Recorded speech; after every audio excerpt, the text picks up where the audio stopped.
இயேசு கிறிஸ்துவின் இடையினைற்ற என்ப நாமத்தில் உங்கள் அனைவரையும் இந்த காணொலி வழியாய் சந்தித்து ஆண்டவருடைய வார்த்தைகளை சொல்வதில் மிக்க மகிழ்ச்சி அடைகிறேன். ஆண்டவர் உங்கள் அனைவரையும் ஆசீர்வதிப்பாராக. தவக்காலம் என்று சொல்லப்படுகிற ஒரு சந்தியின் நாட்கள் அல்லது லெந்து நாட்களுக்குள் காலடி எடுத்து வைத்திருக்கிறோம். தொடர்ந்து 40 நாட்கள் ஆண்டவருடைய சமூகத்தில் உட்கார்ந்து ஆண்டவருடைய வார்த்தைகளை தியானிப்பதும் ஆண்டவருடைய சமூகத்தை நாடி அவருடைய சித்தத்தை செய்வதற்கு நம்மை ஒப்புக் கொடுக்கிற காலம் என்பதை நாம் அறிந்திருக்கிறோம். நாம் நம்முடைய வழக்கத்தின்படி பல கோணங்களில் இந்த 40 நாட்களை பயன்படுத்துவது உண்டு. ஆனாலும் இந்த நாளிலே உங்களுக்கு ஒரு வார்த்தையை பகிர்ந்து கொள்ள விரும்புகின்றேன்.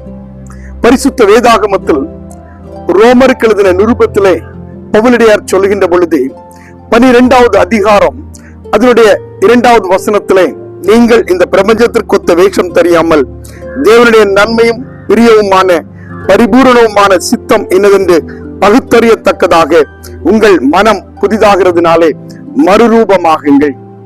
இந்த உலகத்திற்கொத்த வேஷத்தை தரிப்பது நம்முடைய லெந்து நாட்களுக்கு அழகல்ல. நாம் என்ன செய்கிறோம்? 40 நாட்கள் மாமிச உணவை வெறுக்கிறோம், ஆடம்பர செலவுகளை வெறுக்கிறோம். எல்லாவற்றையும் தவிர்த்து விட்டு இந்த 40 நாட்களும் நம்மை இந்த உலகத்துக்கொத்த வேஷத்தின்படி நம்மை ஒடுக்குவதாய் நினைத்துக் கொள்கிறோம். இந்த 40 நாட்களுக்கு பிறகு நம்முடைய செயல்பாடுகள் எப்படி இருக்கிறது? இந்த 40 நாட்களுக்கு பிறகு கடவுளுக்கும் நமக்கும் இருக்கின்ற தொடர்பு எப்படி இருக்கிறது? ஒரு நிமிடம் சிந்தித்து பாருங்கள். உலகத்துக்கொத்த வேஷத்தின்படி இந்த 40 நாட்களும் கடவுளோடு இருப்பதை போல அல்லது தேவனுடைய சுத்தத்தை செய்வது போல நடித்துவிட்டு மற்ற நாட்கள் எல்லாம் நம்முடைய மன விருப்பத்திற்கு நடக்கிறோம் என்றால் உண்மையாகவே நம்மை போல் பாவம் செய்கிறவர்கள் உலகத்தில் யாருமே இல்லை.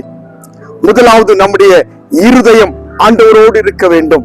இந்த 40 நாட்கள் மட்டுமல்ல, 365 நாட்களும் கடவுளுடைய சித்தத்தை செய்ய வேண்டும், அவருடைய விருப்பத்தை நிறைவேற்ற வேண்டும்.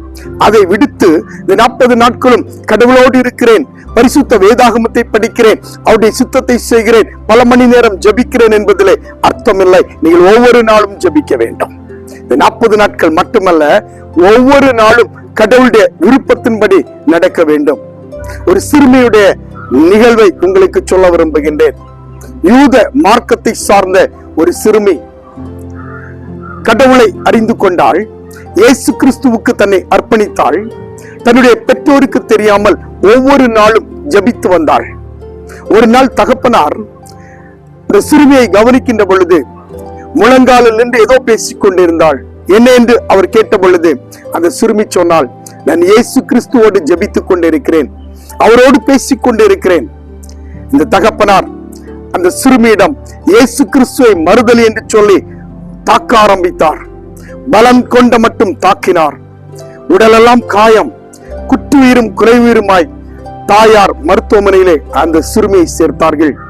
பல நாட்கள் உயிருக்கு போராடி 8வது நாள் தாயாரை அழைத்து சொன்னாள், அம்மா, என்னுடைய கரைபடிந்த இரத்த கரைபடிந்த அந்த உடையை எடுத்து வாருங்கள். என் தகப்பனார் என்னை தாக்குகின்ற நேரத்தில் நான் அணிந்திருந்த அந்த ஆடையை எடுத்து வாருங்கள். அதோடு சேர்த்து ஒரு கத்தரிக்கோலையும் கொண்டு வாருங்கள். தாயார் ஏனென்று கேட்டார். அதை எடுத்து வாருங்கள் சொல்லுகிறேன். வேகமாய் வீட்டிற்கு வந்தாள். இரத்த கரை படிந்த அந்த ஆடையை அப்படியே எடுத்துக்கொண்டு அந்த சிறுமியின் கரத்திலே கொடுத்தாள். அந்த சிறுமி இரத்த கரைகள் பட்ட இடங்களை எல்லாம் வெட்டி சேகரித்து அதை அப்படியே தாயாருடைய கரத்திலே கொடுத்து விட்டு சொன்னாள், இதை கொண்டு பரிசுத்த தேவாலயத்திலே சென்று ஆண்டவராகிய இயேசு கிறிஸ்துவிடத்தில் சொல்லுங்கள், என்னுடைய மகள் நீர் சிலுவையில் இரத்தம் சிந்தினதை போல உமக்காய் இரத்தம் சிந்தி இருக்கிறாள். உம்முடைய கரத்திலே நான் வரப்போகிறேன், அவளை ஏற்றுக்கொள்ளும் என்று சொல்லி என்னை உருவாக்கின தேவாதி தேவன் இயேசு கிறிஸ்துவிடத்தில் போய் சொல்லுங்கள் என்று சொல்லி சிரித்தவாறே அப்படியே கண்களை மூடி நித்திரைக்குள்ளாக இந்த உலகத்தின் ஓட்டத்தை முடித்து ஆண்டவருடைய சமூகத்திற்குள் பிரவேசித்து விட்டாள். எனக்கு அன்பானவர்களே, நாம் இந்த உலகத்திலே ஆண்டவருக்காய் இதை செய்கிறோம். ஆண்டவருக்காய் என்ன பாடுபடுகிறோம்? சிறு பிரச்சனைகளுக்கும் சிறு வேதனைகளுக்கும் நாம் கடவுளை மறுதலிக்கிற ஒரு அனுபவத்தில் இருக்கிறோம். ஒரு சிறுமி தன்னுடைய அனுபவத்திலே ஆண்டவருடைய சமூகத்திலே நான் ரத்தம் சிந்தி விட்டேன், உமக்காய் நான் மரித்திருக்கிறேன் என்று வார்த்தையை சொல்லுகின்ற பொழுது நீங்களும் நானும் என்ன செய்தோம் யோசித்து பாருங்க. இந்த 40 நாட்கள் நம்முடைய வாழ்க்கைக்கு முக்கியமான ஒரு நாள். இந்த 40 நாட்களும் ஆண்டவருடைய சமூகத்திலே அமர்வது மட்டுமல்ல, நம்முடைய வாழ்நாள் முழுவதும் ஆண்டவரோடு கூட நடக்கிற ஒரு அனுபவத்தை நாம் உருவாக்கி கொள்ள வேண்டாம். நம்முடைய மனம் புது அனுபவத்தோடு, கிறிஸ்துவை ஏற்றுக்கொண்ட அனுபவத்தோடு, பாவங்களுக்கு விலகி நீதிக்கு பிழைத்து கிறிஸ்துவோடு முன்னேறி செல்லுகிற அந்த அனுபவத்திற்குள்ளாய் வருவோம்.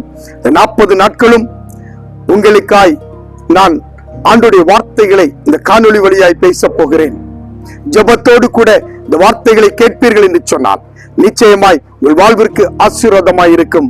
ஆகவே இந்த 40 நாட்களும் ஆண்டவருடைய சமூகத்திலே அமர்ந்து ஒவ்வொரு நாளும் சொல்லப்படுகிற வார்த்தைகளை வாழ்நாள் முழுவதும் கடைபிடிப்போம் என்றால் நிச்சயமாய் உங்கள் வாழ்விற்கு ஆசீர்வாதத்தை ஆண்டவர் தருவார். 2026 ஆண்டு லந்து நாட்கள் உங்களுக்கு பிரயோஜனம் உள்ளதா இருக்கும். ஜெபத்தோடு கூட இந்த காணொளிகளை பாருங்கள். ஆண்டவர் அனைவரையும் ஆசீர்வதிப்பாராக. ஆமென். ஒரு நிமிடம் கண்களை மூடி ஆண்டவரை நோக்கி ஜெபிப்போம். இரக்கம் நிறைந்த எங்கள் பரலோகத்து நல்ல ஆண்டவரே, ஆசீர்வதிக்கப்பட்ட இந்த நேரத்திற்காக நன்றியோடு மை துதிக்கிறோம், மை ஸ்தோத்திரிக்கிறோம். உடைய வார்த்தைகளை நாங்கள் சிந்தித்தோம். தொடர்ந்து 40 நாட்கள் ஆண்டுடைய வார்த்தைகளை நாங்கள் தியானிக்க ஆயத்தப்படுகிறோம்.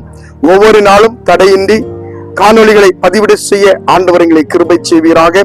கேட்கிற ஒவ்வொருடைய உள்ளத்திலும் ஆண்டவர் எங்களுக்காய் சிலுவையிலே மரித்திருக்கிறார் என்ற அந்த நம்பிக்கையை கொடுத்து உண்மையை சார்ந்து உமக்குள் பலன் கொண்டு முன்னேறி செல்ல கர்த்தர் கிருபை செய்யும். ஒவ்வொருவரையும் கரங்களை தருகிறோம், நீர் பொறுப்படுத்திக் கொள்ளும்.